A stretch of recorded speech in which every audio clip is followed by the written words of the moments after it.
Thank you. I'm really quite honored to be here. It's been an incredible year. I never would have expected this type of recognition. It isn't why I began my 10th Amendment crusade, if you will, this last year. It's kind of rather funny. I was sitting in the legislature at the end of session this last week, and I was explaining to my seatmate what I was going to be doing today. And I said, I'm going down to speak to the Constitution Party as a national leader in states' rights. And it occurred to me that's rather an oxymoron. Because states' rights are all about the individual power of the states. But I have to ask you, how do you know that you have states' rights? Is it just because there's a 10th Amendment to the Constitution? In truth, there is no such thing as constitutional rights. We have natural rights. And our constitutions recognize those rights. But we don't derive our rights from our bills of rights and our various state constitutions.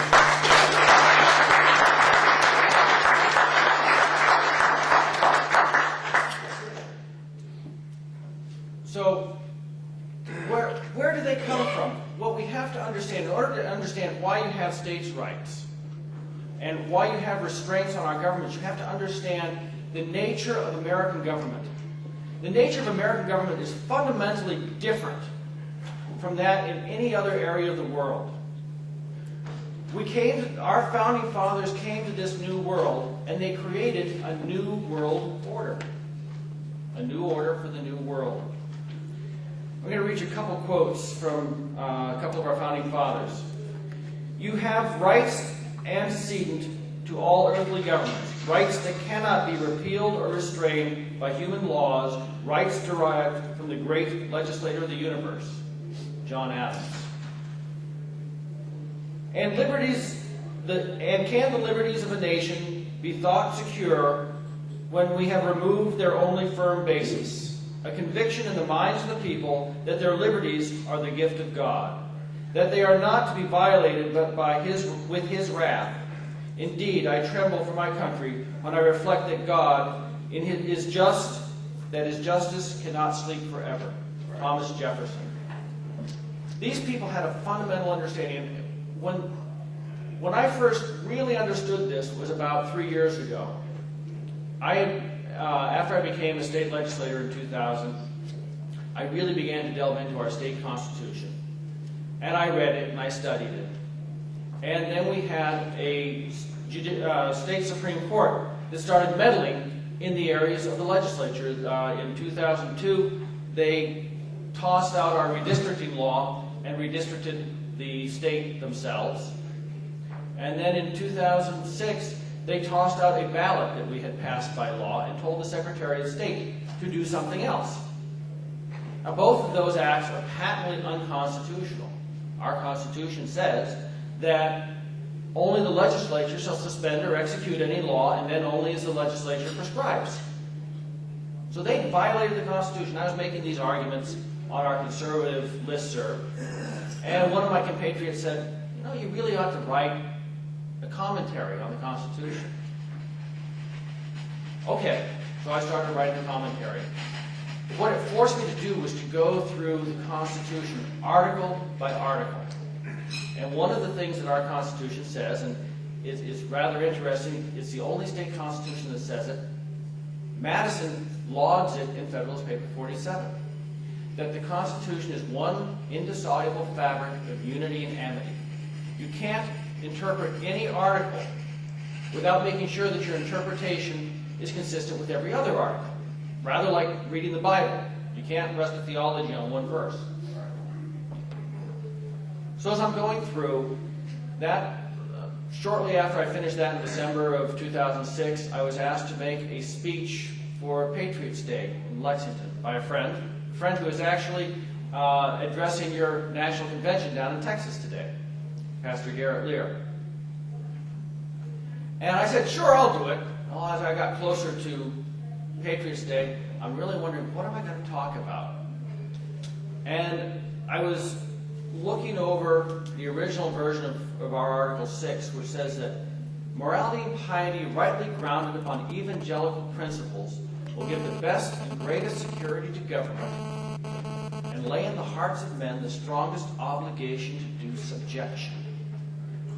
And I was wondering, what did they mean?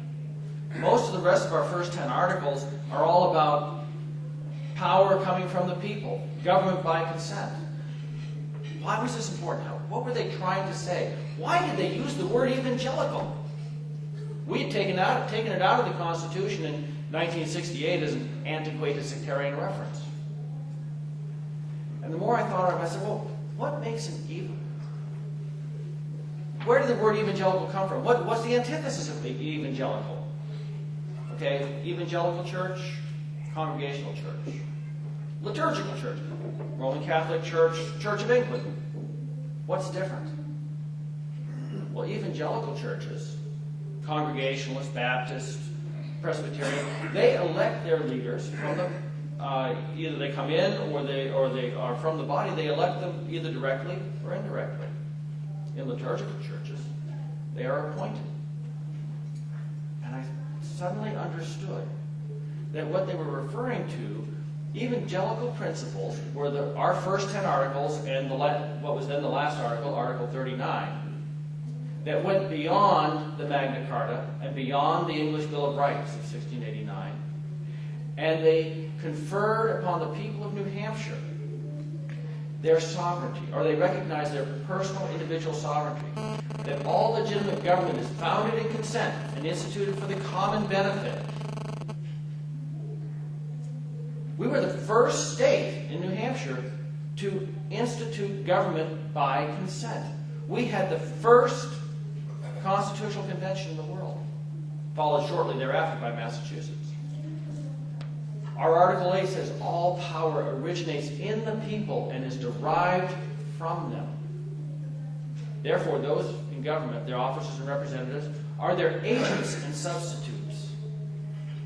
And I began to understand that the relationship that they were talking about, this due subjection, which I knew couldn't be the subjection of the people to government, otherwise we wouldn't have Article 10, was the subjection of those in government to the people. And the subjection of everyone to their Creator. And if everyone is aware of that subjection, then those in government will not make laws that are onerous, that will inspire the people to rebel. And government is safe and secure. It all comes from having a right view of the world, an American view of the world. So how does this lead to states' rights? If you understand that the people derive their sovereignty from God, and now they delegate a portion of that sovereignty to government for specific purposes, for their protection, and now we have 13 states. What's a state? What does the word state mean? State is a synonym for nation. We don't have provinces.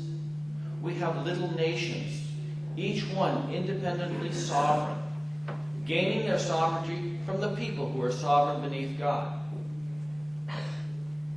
And then those states got together, and they further delegated, with the people's approval, a portion of that sovereignty to a general government for certain express purposes.